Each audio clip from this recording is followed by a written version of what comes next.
not imparted. He plans out every single day to be the most efficient possible. He often finds himself researching software or apps that might make his life more productive. Today, Bryan will share with you a common practice that most people believe is helping their efficiency, but in reality is doing more harm than good. This will be Bryan's second speech from Pathways. His objective is to research his topic. The time will be 5 to 7 minutes, and he would request that you get a pencil and a pen and paper out. Use it. All right, we're going to do a little exercise. Here's Bryan.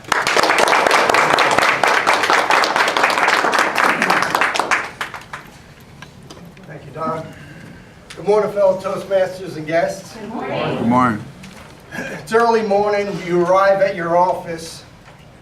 You turn your computer on to see you have 52 unread emails. You look over at your desk. You have a stack of projects that need to be completed.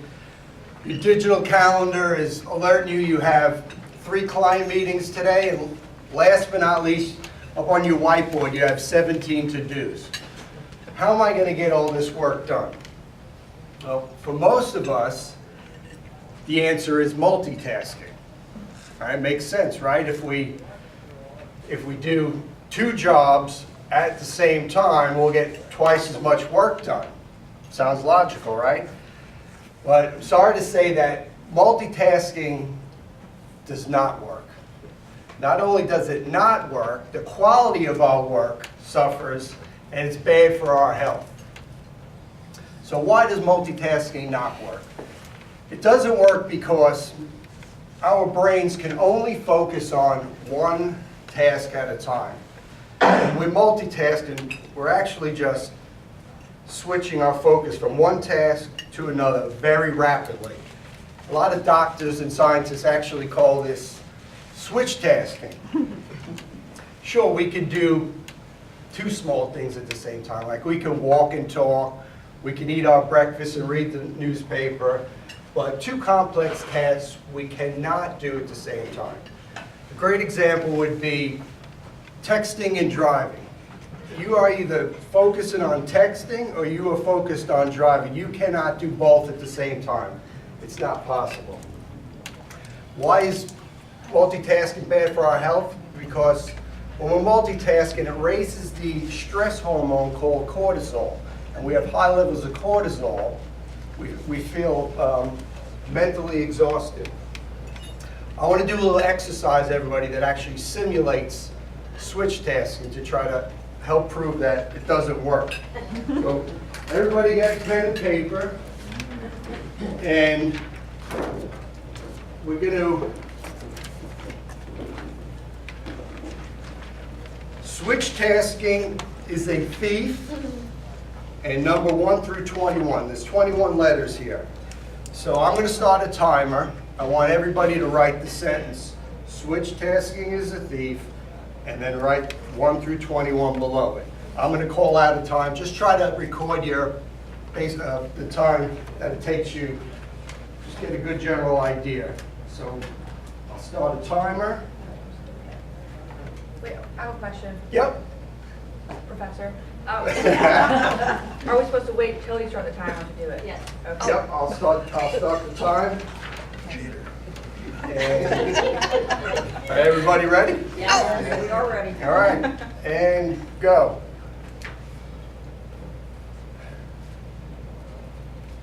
Five seconds. Just write at your normal speed. Don't rush. Do it like if you normally do it. 11 seconds. 15 seconds. 20 seconds.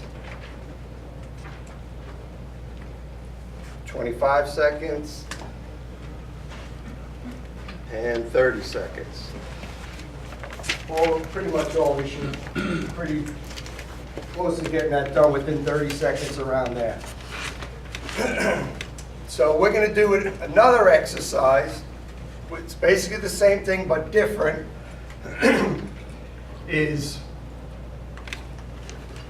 We're going to do switch task is a thief 1 through 21. The difference this time is we're going to go S1, W2. So you're going to go letter, number, letter, number. We're going to write the same exact thing, but we're just going to do it a different way.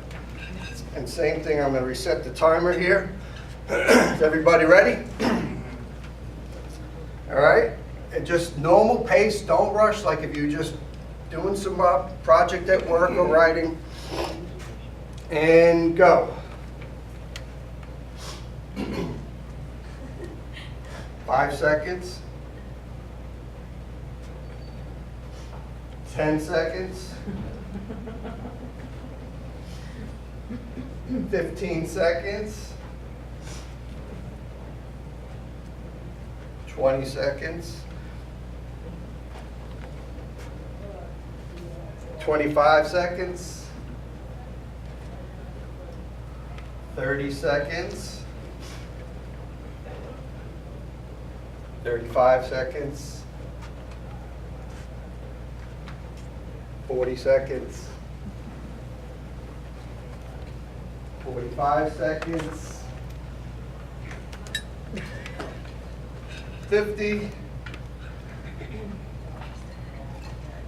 55. And 1 minute. So I'm sure most of you took a lot longer to do the second exercise, right? Yes.